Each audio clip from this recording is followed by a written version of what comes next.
What's good, family? Welcome back to the Betting Exchange, live on MSG, where we're making bets, debating bets, and telling you why our bets are the best. Katie Mox, Eric Coleman, Jeff Johnson, and you locked into MSG Networks Studios. It's Wednesday. I don't know where the picks are coming or going, but I just know that it's time for us to lock in and get ready for the action. Yes, I bounced back yesterday. I had a winning day. I didn't win all of my bets, but I had a winning day, so I'm feeling a lot better than I was the other day. Yeah, we had that motivational Tuesday. Yes. Got back right. Yes. Yeah, we all bounced back. It was a wonderful day. It's going to be great today as well. Yeah, I'm telling you, man, that was the way that we were going to lock in, get ready for all the action, and get back to the winning ways. Tuesday motivation works too, and we're back on Wednesday. And you already know the vibes. We are tapping in with my guy, Adam Ronis, to hear the latest in sports and betting with his expertise. Adam, how you feeling? Feeling great, man. So much going on right now in sports. Just excited to talk about. It's a stark contrast to a couple years ago. Just happy to be so busy. Yes, happy to be so Beautiful busy. thing. Absolutely. All right, on that note, let's get started, guys. And it's time to play a little coin flip here. And today we're going to be looking at the NFL offseason moves. We're going to compare which free agent signings were better, which trades improved their teams the most, or which players we like the best in their new homes. So let's start with Jeff and Eric. We're going to talk about the Indianapolis Colts with Matt Ryan versus Cleveland and Deshaun Watson. Jeff, go first. Oh, you know, I'm riding with your guy, Matt Ryan, right? Like, he's still got something left in the tank. And when you compare his and Wentz's numbers, the per game stats are way closer than the raw numbers. You know what I mean? The Colts were in the mix for playoffs, and all they did was collapse. And I think with this signing, switching basically Wentz for Matt Ryan, you get somebody who can keep you afloat on offense and won't make as many late game crucial mistakes as Wentz has. So I like it. Like I said, the Colts and the Broncos, it seems like they're the wayward home for still good quarterbacks to take you to the next level. So I like it. Yeah, both quarterbacks got put in great positions. They're coming to teams with really good defenses and great running games. Yeah. And when you look at Deshaun Watson, he comes into a Cleveland Browns offense was one of the tops in running the run game with Nick Chubb, Kareem Hunt, great defense. You got Myles Garrett on the other side, so he's going to get more opportunities.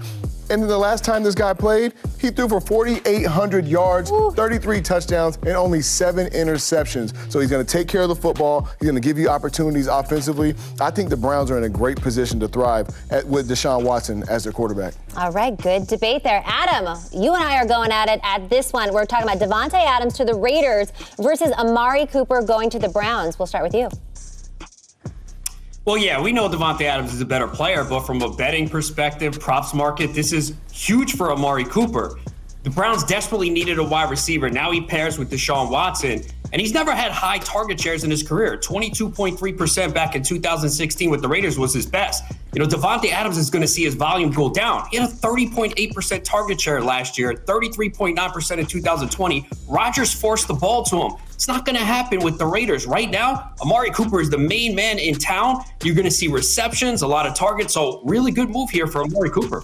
All right, I hear you. I think Davante Adams with the Raiders is a good thing. One, for him personally, he grew up in East Palo Alto. He's grown up a Raiders fan, and the guy had Aaron Rodgers, and he's saying it's a dream come true to play with Derek Carr. So we know that he's happy. Also, sunny Las Vegas compared to the frozen tundra. And yes, there is a lot of talk about his age being 29. But look, the Raiders now have a legitimate #1 wide receiver, which they haven't had. To your point, they've got Waller, they've got Renfro, but they haven't had anyone of Adams' caliber. So it's going to be huge for them. He is a 2-time All-Pro. And yes, he did have the time of his life last year. He had 1,553 yards, 123 receptions, and 11 touchdowns last season. This is great for the Raiders. All right, moving on. Adam, don't get too comfortable because you're going up against Eric here. And we're talking about Khalil Mack going to the Chargers versus Von Miller going to the Bills. And I'll start with you, Eric. All right, well, you know, I have Khalil Mack going to the Chargers, and I think that's just a terrific fit. You have Khalil Mack on the other side of Joey Bosa. Well, you know Khalil Mack garners a ton of attention, and he deserves it. This guy can get after the quarterback. He can change the game in a couple of plays. Yes, his sacks have fallen off in the last couple of years, but do you know why? He had Jeff as a quarterback. It's hard to rush a passer. Ain't gonna work. Ain't gonna work. It's impossible to rush a passer without a lead. When you're playing from behind, teams run the football. They don't have to pass. He's going to be playing with Justin Herbert, a lot of 2-minute drill situations. He's going to have a heck of a year. All right, Adam and Von Miller. Massive upgrade for the Bills. They already had the #1 ranked defense last year, and now you bring in an edge rusher, which they were missing. Miller helped the Rams win the Super Bowl, and they paid him big money. I mean, this is a huge addition for the Bills, who were on the precipice of getting to the Super Bowl. They should have been there. Now you add Von Miller, good improvement for the Bills. All right, another great debate. And last but not least, it's going to be Jeff versus me. I'm taking Tampa Bay and Tom Brady, and you are going to take Denver with Russell Wilson. You start. Okay, so we talked about teams that had great defenses, right? This is the Broncos. They've been third in points per game, and they're on par with the top defenses in the league. And the real only lacking that they had was an offense or a lack thereof. You institute Russell Wilson with his legs, rushing the ball, with his arm, throwing the ball, and coming back off of an injury. He would have had Russell Wilson numbers had he not fractured his finger and then came back like 3 weeks later with a pin in it. Yeah. Like I think he's gonna bring a winning culture to the Broncos that have it, but it seems like once again, every 10 years we get a Super Bowl winning quarterback in place to take the Broncos to the next level. I think it happens again.